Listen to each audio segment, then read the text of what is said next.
7 heures, passé de 24 minutes. Invité principal de ce 7 heures dominical, Abraham Ibelandonga Sengue, homme de lettres congolais. Il vient de mettre sur le marché du livre un ouvrage intitulé Foudrologie, l'Afrique en profondeur. Bonjour, monsieur l'écrivain. Bonjour, monsieur le journaliste. Et bienvenue dans ce studio de Radio Congo. Vous n'êtes plus à présenter, parce que vous êtes un habitué de ce 7 heures dominical. Absolument. Alors, l'accouchement de cet enfant s'est déroulé en douceur alors.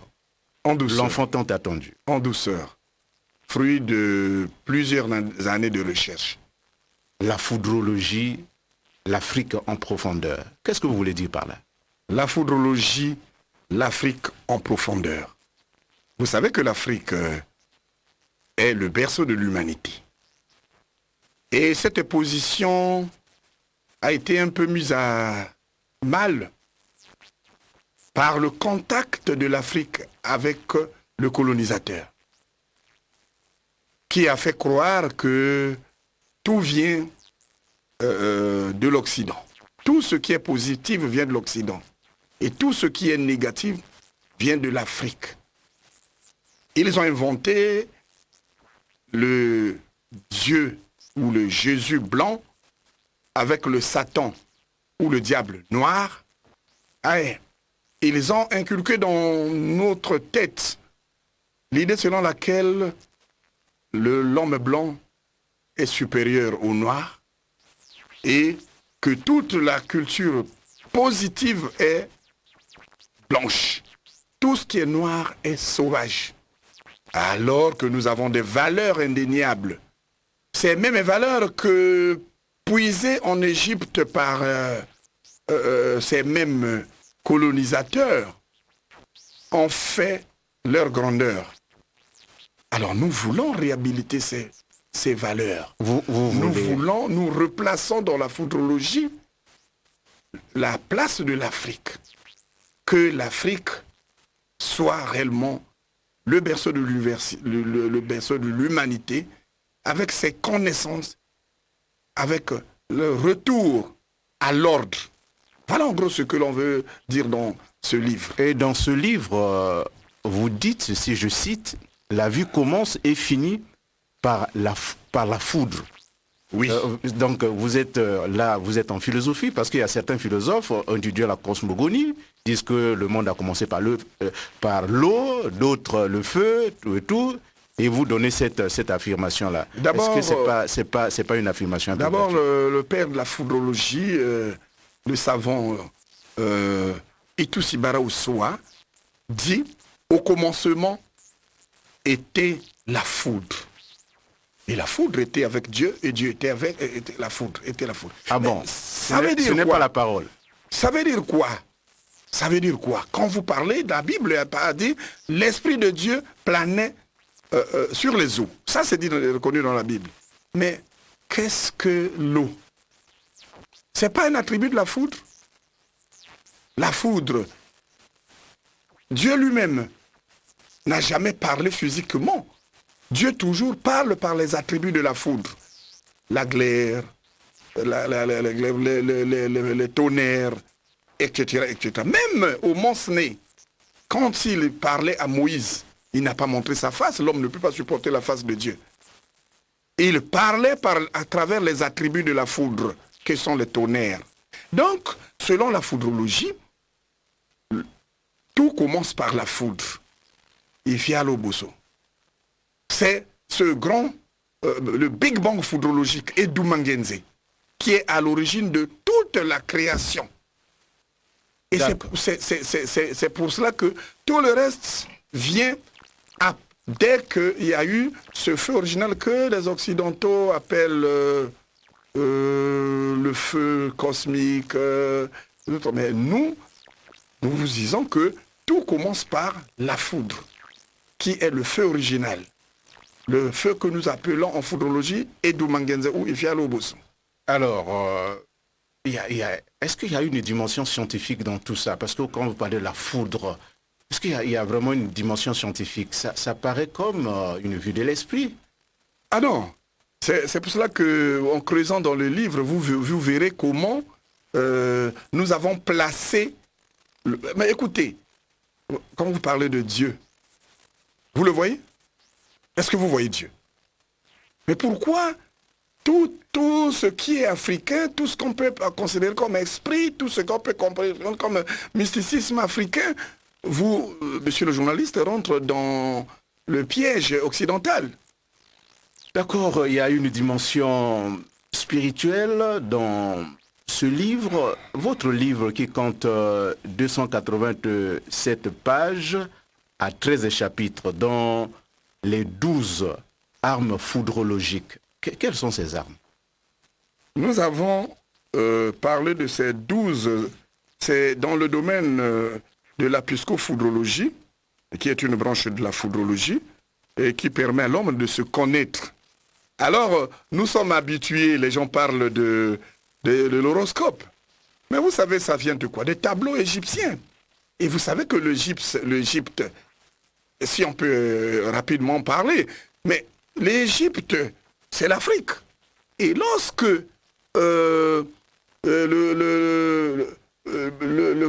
comment l'appeler, Alexandre le Blanc, Alexandre le Grand, pardon, est venu chasser les Égyptiens, ces érudits, ces connaisseurs qui avaient déjà la science. Mais ils n'ont pas traversé la Méditerranée. Ils ont fui, ils ont traversé le désert, ils sont venus vers ici. Et ils se sont installés, contrairement à ce qu'on dit d'habitude, chassant les pygmées. Parce qu'on dit souvent... Aujourd'hui, les peuples autochtones. Les peuples autochtones. Alors, parce qu'on dit souvent, ils sont venus chasser les peuples autochtones. Mais ils sont venus d'où? Ils sont venus d'Égypte. Et ce sont ces érudits qui ont amené, qui ont contribué à la science actuelle. Alors, donc les 12 armes, oui. Les 12 armes de la foudre, il y a des sons, vont avec les mois. Notre période de naissance. Par exemple, du 21 mars au 21 avril, vous êtes sous la foudre du poisson électrique. Du 21 avril au 21 mai, sous la foudre de la sanction, etc., jusqu'à la dernière foudre du 20 février au 20 mai, qui est la taupe. Donc, dans ce livre, quand vous verrez votre date de naissance, vous verrez, parce que ce qui se passe dans le ciel, et comme ce qui se passe est pratiquement ce qui se passe en bas, comme le disait le savant, comment vous l'appelez, Strasmégie, que ce qui est en haut est comme ce qui est en bas. Il y a dans le ciel des valeurs qui n'ont pas encore été maîtrisées par l'homme, par le scientifique ordinaire, et qui sont le reflet de ce qui est en nous. Et c'est ça qui constitue l'élément fondamental. Et c'est ça qui constitue ce que les différentes foudres et qui nous gouvernent. Et chacun par rapport à sa date de naissance. En quoi le poisson électrique, en quoi la panthère devient des armes foudrologiques? Et parce que tel a été le fruit de recherches séculaires de nos ancêtres depuis l'Égypte. Et pourquoi vous ne pouvez pas parler de ceux qui ont amené ça en Europe et qui ont parlé maintenant, qui ont donné des noms à eux, comme Sagittaire, Poisson et autres, tout ça. Voilà. Bon, parlons un autre chapitre aborde les initiés foudrologues. Quels sont ces initiés?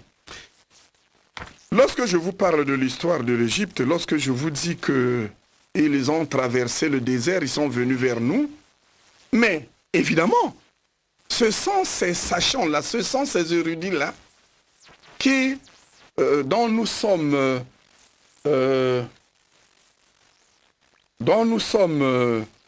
la suite de leur... nous sommes les héritiers qui ont été aussi... qui ont amené aussi cette science ici chez nous. Et parmi ces élus-là, il y en a des grands maîtres que je parle dans le livre. Et Quels sont ces grands maîtres? Nous avions par exemple Maître Issilo Tembe, Nous avons par exemple Maître Temabeka, Maître Mieso Motembe. Ils sont nombreux dans le livre quand vous le lirez. C'est des gens qui avaient des techniques qui permettent de nous développer. Exemple, le maître était Mabeka, dont je parlais ici.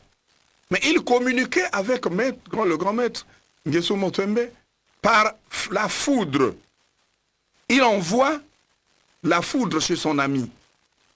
Et l'ami est obligé de demander à ses femmes de faire quelque chose, tuer les poules, les poulets, quoi, tout ça, après l'arrivée de son ami. Alors, le téléphone aujourd'hui, le Bluetooth aujourd'hui, ça n'émane pas de là. Par télépathie, ils n'ont même pas le temps de se déplacer, ils envoient le message par une foudre qui tombe derrière la maison. Et c'est un signal pour dire que j'arrive ce soir. Et est-ce qu'aujourd'hui, ces valeurs sont vraiment exploitées pour que l'Afrique puisse connaître un développement tous azimuts? Absolument. Bon, quand vous lisez le livre, vous voyez ce qu'ils ont fait. Vous savez que ces valeurs-là, quand je l'ai dit au départ, quand c'est chez nous, on parle de négatif parce que nous avons été ainsi colonisés. Alors que vous savez que la Bible aussi a le positif et le négatif. Lorsque la Bible, la même Bible et le Coran sont utilisés par les magiciens, par les marabouts, est-ce que c'est vraiment positif? On dit qu'elle est positive quand elle est utilisée par l'imam et le curé. Mais d'aucuns disent, je sais que vous venez en venir, d'aucuns disent que pourquoi ces maîtres, vous les appelez maîtres alors que ils devaient être appelés sorciers? Oui, mais d'aucuns pensent que c'est justement la sorcellerie. Mais voilà. Mais lorsque eux, ils font des exploits de genre, traiter les maladies foudrologiques qui ne sont pas traitées à la médecine moderne. Vous savez que la médecine moderne ne peut pas traiter le Mwanza, par exemple. Les maladies comme le Mwanza, le Issourou et autres ne peuvent pas traiter. Mais quand ces grands maîtres traitent ces maladies, est-ce que c'est pas positif? Mais celui qui... Il y a aussi le négatif, ceux qui sont intentionnés de jeter au lieu de soigner. N'est-ce pas? C'est ce que vous appelez la foudrologie médicale dans votre document. La foudrologie médicale, elle consiste à traiter les maladies à feu. Les maladies foudrologiques qui sont des maladies à feu, qui ne peuvent pas être traitées à l'hôpital. Et donc, quand vous prenez l'injection, alors ça s'aggrave et ça peut vous coûter même la vie. Alors, en dehors des initiés, vous avez parlé des résistances. Alors, nous savons tous que l'histoire du Congo nous parle d'un certain nombre d'acteurs qui ont résisté lors de la pénétration coloniale. On parle de Mabiala Manganga, on parle d'autres acteurs. Mais vous faites une révélation dans votre livre qu'il y a eu des résistances dans la partie septentrionale de la République du Congo. Est-ce que ce n'est pas une vue de l'esprit? Est-ce que c'est vrai quand vous parlez de ces résistances? Non. Alors l'histoire, on ne triche pas avec l'histoire. Et il est vrai que nos prédécesseurs ont parlé, ce qui est réel, des résistants comme les Mabiala Manganga, comme les André Renard Matsoa. Mais nous avons voulu dans nos recherches compléter et on va continuer. Ça, c'est juste un tome 1. Avec ce que nous avons déjà réalisé comme recherche, nous avons constaté qu'il y avait aussi d'autres résistants dans le Congo septentrional. Par exemple. Nous avons, par exemple, misé 2 départements et nous avons eu des résistants dans les plateaux, comme Mbunzo Bele, qui a refusé de payer l'impôt parce que le colon insistait jusqu'à l'impôt en nature. C'est-à-dire que dans cette zone, toute cette zone de Pombo, qui était constituée de l'actuel district de Ongoni, Olombo, Chikapika, Oyo, Abala, Alembe, parce que des villages Maburu, Boka, Chikapika, tout ça c'était constitué. Donc, on demandait même l'impôt par nature. Vous tuez un gibier, vous devez donner au colon. Donc il a résisté, il a refusé. Ça ne peut pas se passer comme ça. Il a résisté, il a combattu. Et jusqu'au sacrifice, c'est suprême. Parce que dans la plaine de Pombo, il n'y avait pas de gagnant. Et quand il s'est retiré, vous savez, les traites, c'est partout. Il a été trahi et puis arrêté à domicile. En dehors de Mbunzo-Bélé. Vous avez la résistance d'Abo. Abo dans le district d'Oyo. La résistance d'Abo dans le district d'Oyo. On n'a jamais publié. Qu'est-ce qui s'est passé Abo, quand le colon a amené sa culture, son dieu blanc, avec son Satan noir, mais les gens d'Abo ont résisté. Ils ont dit, ah non, mais nos enfants ne peuvent plus aller à la chasse. Nos enfants ne peuvent plus danser avec nous. Ça, c'est quelle affaire? Et qu'est-ce qu'ils ont fait concrètement pour résister? Ils ont utilisé les armes? Non, pas, ils ont utilisé, ils ont tenté de négocier, ça n'a pas marché. Ils ont utilisé l'arme de la foudre des abeilles. Donc ils ont envoyé les abeilles qui sont partis envahir les prêtres. Les prêtres et tout le monde là-bas à Saint-Hérode-de-Gonde, si bien qu'ils étaient obligés de fuir, de se déplacer, d'envoyer un émissaire en la personne d'Ongonzi, qui est allé découvrir le site de Bunji. Bon, il y a aussi la résistance, la grande résistance de Boka. Boka dans les plateaux? L'actuel district d'Alembe. Et qu'est-ce qui s'est passé là-bas? Là-bas, et aussi, Dassaï a agi de la même façon. Le colon terrorisé. C'était la prison. Tout ce qu'on attrapait vers Pombo, Chikapika et autres, on les amenait en prison là. À Boka. À Boka, au passage, au bord de la Lima. Alors, on les torturait. Mais le sage, le foudrologue Dassaï a dit, ah non, ça ne doit pas continuer comme ça. Il a aussi envoyé il utilise aussi les abeilles. Les abeilles. Donc la même technique. Et les abeilles, les serpents et autres qui ont chassé le colon qui est allé s'installer à Osélé, puis à l'actuel district d'Abala. Bon, nous avons aussi des gens qui ont résisté individuellement, comme les Punga du village Obomi. Et qu'est-ce qu'il a fait? Le district d'Oyo, celui-là était très allergique aux Blancs. Il en a même tué un qu'il a enterré dans une termitière. On a cherché au village voisin, au Pokania, au Sende, on ne trouvait pas, jusqu'à venir le torturer, parce qu'on savait qu'il était méchant, et on retrouve. Enfin, j'ai parlé aussi de la résistance d'Obouya. Donc voilà, et au Fouélé, qui aussi ont tué à bout portant un colon. Parce qu'on l'a maltraité, les a humiliés. Le notable avait son chapeau. Il dit, mais le chapeau qu'on appelle Ingamba, c'est de la notabilité. On l'a demandé de dégager. On l'a dégagé ça de force par les Mbolumbolu, les miliciens du colon. Et son frère a lancé un cri de guerre. Et puis, le gars était percé par une grande flèche qu'on appelle Ombamba, et il est mort sur place. Bon, mais vous ne parlez qu'au d'Oyo, vous parlez que de la cuvette, des plateaux. Vous ne pouvez pas parler d'autres départements? Non, j'ai commencé, comme les autres ont commencé, à parler de Mabiala Manganga, d'André Matsoa. Je complète. Et puis, les recherches continuent pour qu'on arrive à parler de toutes les résistances du Congo. Voilà, mais vous parlez aujourd'hui de réhabiliter les valeurs, mais face à la poussée religieuse, vous pensez que vous êtes sûr que vraiment vous allez vraiment vaincre vraiment cette situation-là? Il y en a ceux qui comprendront et ceux qui ont déjà commencé à comprendre avec la pratique aussi négative des pasteurs ou des religieux et qui reviennent à la source. Il y en a déjà, mais il y en a qui ne comprendront jamais, aveuglés par leur maître. Parce que la religion a déjà gagné du terrain. Oui, mais il y en a qui comprennent. Si déjà sur 10, il y a 2 qui ont compris qu'il faut revenir aux ressources, que tout ce qui est de chez nous n'est pas toujours satanique, c'est déjà bien. Et au fur et à mesure, il y en a qui comprendront. Et le livre, on peut le trouver où?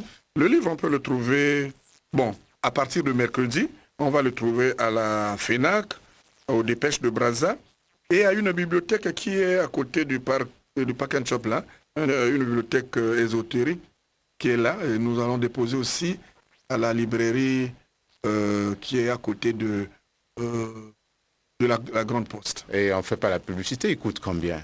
Parce Bon, qu'il y a des gens qui veulent en oui, avoir. mais c'est un grand livre, un livre de recherche, c'est un livre qui va orienter beaucoup de choses, qui va changer beaucoup de comportements et il coûte 15 000 francs. Et voilà, nous allons pratiquement vers la fin de ce 7h dominical. Au niveau de la dédicace, vous avez dit quelque chose qui m'a beaucoup marqué. Vous dites, je rends hommage à une grande âme, un grand esprit qui m'a toujours inspiré, son Excellence Denis Sassou Nguesso, président de la République du Congo. Monsieur le Président, un jour sur les berges de la Lima, au village, vous m'avez posé la question sur le devenir de la foudrologie. En réponse à cette curiosité, me voici aujourd'hui, après un travail assidu, vous présenter le fruit de mes recherches. Justement, saisissant l'occasion, je vous rends vraiment un hommage. Ça veut dire que le président vous a encouragé justement dans cette recherche-là. Mais il encourage, lui, il est le grand maître des arts. Il encourage tous ceux qui sont... il est le dépositeur de la chose. Il ne peut qu'encourager. J'ai eu cette chance que je sois encouragé. Et voilà le résultat. Vous avez un dernier mot? Le dernier mot, c'est que les Africains sachent que ce n'est pas la colonisation comme telle qui nous a rendu ce que nous sommes. Parce que la France a été colonisée par les Romains, les Tartes, les Égyptiens même. Et récemment les Allemands. Le Japon a colonisé la Chine. Mais la France a colonisé la Corée du Sud. Mais aujourd'hui, ce sont des pays développés. Les États-Unis ont été colonisés par l'Angleterre. Mais aujourd'hui, les États-Unis sont une grande puissance. Alors, mais même ceux qui n'ont pas été colonisés comme l'Éthiopie, est-ce que l'Éthiopie aujourd'hui est développée? Qu'est-ce que vous voulez dire par là? C'est pour dire que, revenons à nos sources, si la Chine et les autres dragons asiatiques se sont développés parce qu'ils ont compris qu'on ne peut pas développer, ils ne peuvent pas développer leur pays, leur continent, avec la culture des autres. Donc il y a un lien entre la spiritualité et le développement économique. Absolument. Il faut donc commencer par comprendre vos valeurs, les valoriser, permettez la tautologie, et faire un bond avec ce qui vient des autres. Parce que quand vous rejetez tout ce qui vient de vous, de votre continent ou de chez vous, parce que vous devez singer l'Occident, vous allez... on ne voit pas un pays qui peut réussir en portant la veste des autres. Vous avez déjà été, vous êtes originaire du département de la Cuvette. Avez-vous une idée sur le village Abela? Dans le district de Ouano, bien sûr. Oui. Si. À la découverte du Congo, aujourd'hui, Ghislain Martial Ngokoba nous emmène au village Abela dans le département de la Cuvette pour nous parler du mythique